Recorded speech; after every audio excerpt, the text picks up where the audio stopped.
você falando desse processo todo, você falou da depressão, né? Sim. Se você não se incomodar, tem como a gente falar um pouco mais sobre isso, que eu acho que tem muita gente que vai estar vendo, né, Evandro? Certeza. Que deve ter passado por isso, e muita gente que tem ministério igual o seu, que canta também, que prega, que está passando por esse mesmo problema que você passou. Se você puder falar alguma coisa sobre isso, de como é que foi esse processo até a saída de você estar hoje bem, né, assim, que eu tenho certeza que não vai acontecer de novo, mas que você, né, que tipo assim, como é que foi esse processo para chegar nesse nível? Como é que foi isso daí? Então, eu tive depressão 2 vezes. Primeira vez que eu tive, nem se falava disso. A gente nem sabia que tinha tido depressão. Você tinha quantos anos? Eu tinha 18 anos. 17, 18 anos. Tem quanto tempo que você tem? Eu tenho 28 anos de idade. Tem 10 anos, né? 10 anos. Foi a primeira vez que eu tive.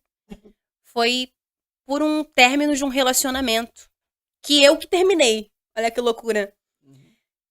Eu tinha entendimento de que aquilo não me fazia bem. De que aquilo não me acrescentava. E mais do que espiritual, mais do que dizer que eu sentia que Deus não estava naquilo, também era algo nocivo pra mim. Como pessoa, independente de vida espiritual. Então eu resolvi terminar. Só que eu sabia que eu ia sofrer, porque eu gostava muito da pessoa. Só que nisso eu me afundei. Porque eu literalmente não queria comer, eu só ficava dentro do meu quarto. Foi a época do auge do Thales. CD Casa do Pai. E eu lembro que eu comprei o CD do Thales, e eu não sei, eu acho que eu fiz um segundo furo naquele CD. Porque eu escutava todos os dias dentro do meu quarto. Eu lembro que eu ficava igual uma presidiária que minha mãe chegava com o almoço assim na porta e dava pra mim. Geralmente é assim mesmo. Eu trabalhei com o Vini, né? Com o Jacinto Manto. E ele passou por esse período, foi por isso que ele criou o personagem. E ele falou que ele só gostava de ficar no escuro. Isso. Ver se é isso mesmo. Isso. E ele acabava Era de no meu comer. Quarto, não queria tomar banho. Dificuldade de comer. Eu lembro que a minha mãe respeitou muito. Ele falou que comia e colocava o prato embaixo da cama. Isso. A minha mãe vinha assim no quarto com a comida assim. Come pelo menos um pouco, não vou sair daqui enquanto você não comer. E eu ficava, mãe, eu não quero, não tô com fome. E é uma coisa muito assim, anormal, porque você tá tipo, quase 2 dias sem se alimentar direito e você não quer comer. Você não quer tomar banho, você não quer sair do quarto. E eu lembro que eu botava, era Nani Azevedo, CD do Nani Azevedo e CD do Thales Roberto. Eu escutava. E eu lembro que Deus falava pra mim assim. Era uma tristeza muito profunda que eu sentia. E eu lembro que Deus falava comigo assim: você vai chorar, mas chora com propósito. E aquilo realmente mudou a minha história, sabe? Porque às vezes a gente só chora. E a gente não aproveita que é um momento. A Bíblia vai dizer que Deus não desperdiça o coração quebrantado. É o momento que a gente tá mais dolorido, mais choroso. Que parece que é o momento que mais Deus tá ouvindo a gente. Então, toda vez que eu ia chorar, eu chorava, mas eu chorava falando com ele: Senhor, eu não quero mais viver isso. Senhor, me tira disso aqui. Senhor, eu ficava falando com ele e escutando o Thales. Eu vou voltar pra casa do Pai. Gente, Jesus pode escrever. Isso foi o próximo. E eu só escutava o Thales e o Nani. E nesse processo, foi o processo que eu mais cresci espiritualmente. O que eu mais cresci. Porque eu tava no quarto, com a minha dor, sozinha. Mas eu não tava sozinha. Jesus estava ali. E eu lembro que eu pegava minha Bíblia e eu falava, fala alguma coisa comigo, porque ninguém confortava, ninguém. Minha mãe vinha pra me abraçar, vinha pastor me visitar. É uma dor que ninguém conforta, ninguém resolve. Mas ele vinha com um bálsamo todos os dias, ia me tratando, ia me curando, e eu ia ouvindo todas as verdades dele sobre mim. Até que dali eu comecei a me levantar aos pouquinhos. Mas foi um processo muito doloroso, de cerca de uns 3, 4 meses nesse processo. Você fez tratamento? Foi no médico ou não? Não, nessa época, né, quando eu tinha 18 anos de idade, a gente não sabia o que era depressão. A depressão era uma tristeza profunda. A depressão foi mais falada agora por causa do Whindersson.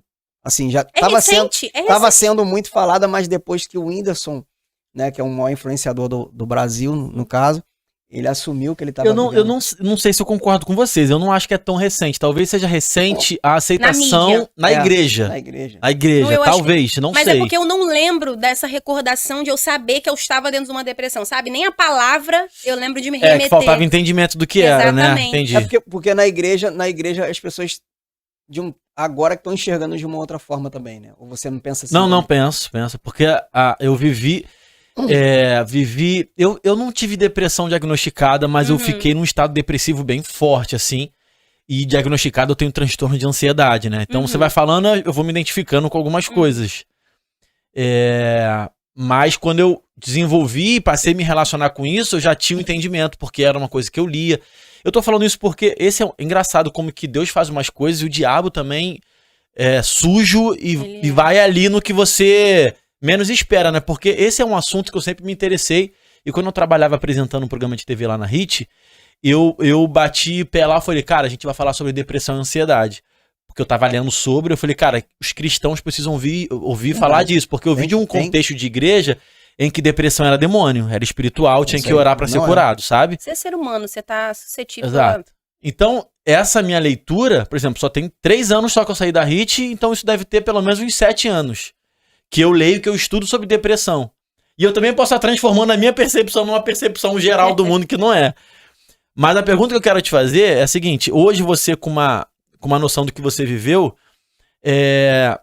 você sabe por que você entrou nessa depressão a primeira vez? Porque eu não administrei os meus sentimentos. Eu não contei pra ninguém o que eu tava sentindo. Saquei. Pra minha mãe era, eu terminei.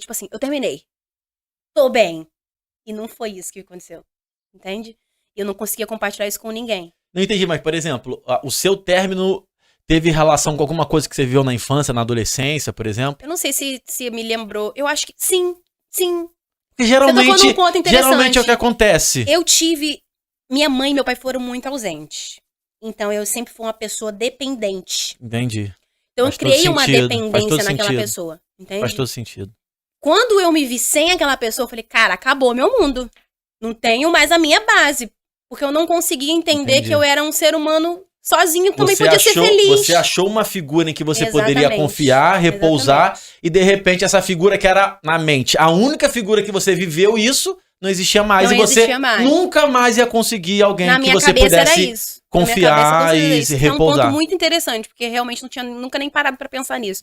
Realmente era essa figura que eu tinha, e pra mim era como se o mundo tivesse acabado, e eu não conversava com ninguém sobre isso. Eu não queria falar com ninguém sobre isso, eu queria dar uma de fortuna. Que geralmente é o que faz a gente piorar, né? Piora. Que o melhor de tudo é a pessoa falar, gente, eu tô precisando de ajuda.